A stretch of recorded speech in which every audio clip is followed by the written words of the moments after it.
to put this show together earlier in the year, I was still working with Fort Lauderdale.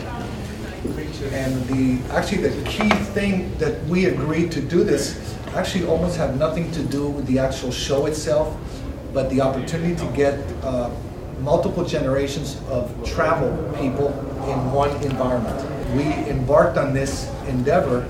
I was very excited that Rick wanted to put together a group of, I guess I'll call them us professionals, people in the industry that have spent the last plus years working in this industry to really promote our products. It's about the relationships that get formed when we have the opportunity to understand the markets. And that's the difference between a professional that works a Latin American market versus a European market versus a Scandinavian market, an Oriental market. It's about being able to understand who's buying the product. And one of the things that we've identified over the years is exactly that. We've been very successful over the years because since the inception of La Cumbre back in 1990, that's what Rick had in mind, is how do you get people together that understand each other, forget the differences between the countries and the nationalities and the visas and all that. Let's understand what the people are. What do the people want and what do the people need? And we were able to do that on a one-on-one environment. And through the years, it was the development of not only many destinations, but many personal careers that you see now, not only around the floor, but around the different events around the world. So for me, when Rick said, would you speak to everybody about how you develop your career, and you ended up in Washington, well, in a way, it's a process of long work, but it's also a process of having had the opportunity to meet the most amazing people, not only on the side of us as sellers, but also the opportunity to work around the world and meet amazing people that became buyers at the beginning and later on that became friends. And that has been, I guess, the secret of my success. I know that's the name of a movie, but I won't steal it. But the secret of my success has nothing to do with the product. It's been the luck that I had to meet the people and create these relationships that at this stage of the game have been long life relationships of people that you can call and trust and call them for whatever you need. And in this environment, the U.S. is no longer one of the destinations that can say, well, we dictate what happens. The U.S. has become a competitor with other markets. I mean, right now, Dubai and Abu Dhabi and South Africa and Mexico and the Dominican Republic, these are markets that not only compete strongly with us, but they also have financing from the government that goes out there and almost makes the USA look like we don't care about tourism.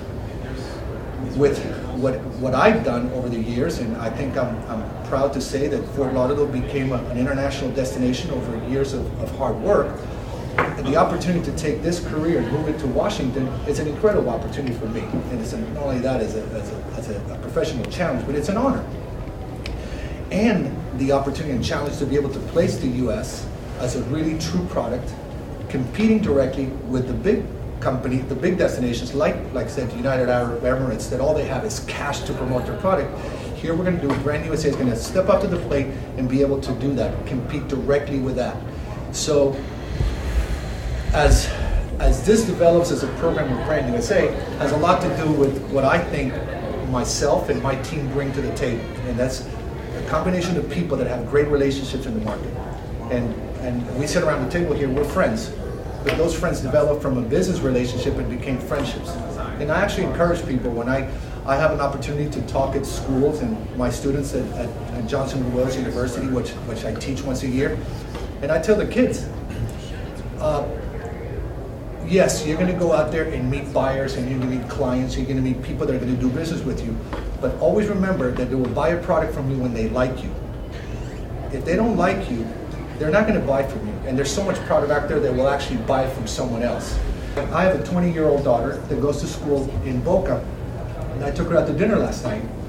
And she's an amazing kid because not only does she work very hard, she works at a hotel in Boca, but she goes to school full time. And she was telling me that about 3 weeks ago she's in, of course, hospitality. God knows why she chose that career. I guess high levels of insanity run in the family.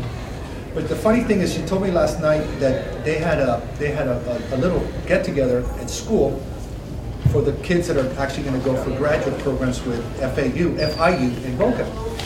And one of the students was saying, well, it's important to really learn and read and get all your education, because if you have a good education, you're guaranteed a good job. And my daughter said, well, I agree with that, but I disagree on that the books that you read are only going to teach you half of what you need. So, you know, this other kid goes, well, my grades are this, and my daughter said, well, you don't understand. It's not about all you read and all you, there is no book that tourism goes from page 1 to 300 to telling you what you need to do. My daughter goes, well, you should meet my dad, because he probably knows more people and people love working with him, but it's not necessarily about what he read in the books, because he never studied tourism. So here's my daughter creating a situation where she challenged somebody that's not exactly what you read, because tourism is not a guide. I mean, if we go back to the days of September 11, on September 12th, we rewrote tourism. On September 13th, we started deciding what the new book was. By September 15th, which was my birthday, well, we won't mention that, we had redesigned tourism because we had to.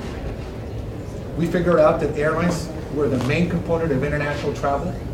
We discovered that we needed to figure out a way to secure this country, which would make it actually viable for travel. We discovered there was new ways to present the U.S. as a product, because people no longer felt that the U.S. was safe. But that was never in a book. It was not something that you read and said, well, what should we do now after a tragedy like this? There was no format, there was no guidelines, there was not step 1 through step 10. It was something that we got together and we said, how are we going to promote the U.S. today after something as impacting as September 11th? And that happens today. The tourism book gets rewritten every single day. If the cost of fuel goes up $1 in crude, it goes up in 3 in jet fuel. So that means that an airline has to all of a sudden decide, wow, is it viable to fly from point A to point B when it's risky? So then we have to determine, how do we help the airline to fly to the U.S.? How do we minimize their risk?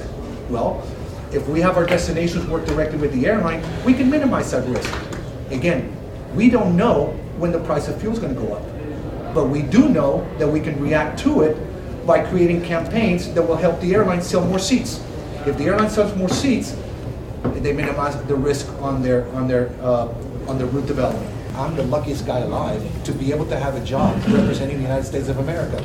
You know, little Colombian American kid that ended up here literally by mistake. And now I can tell my mom, hi, call me in Washington, my office is a block and a half of the White House. Yeah, that's a hell of an honor.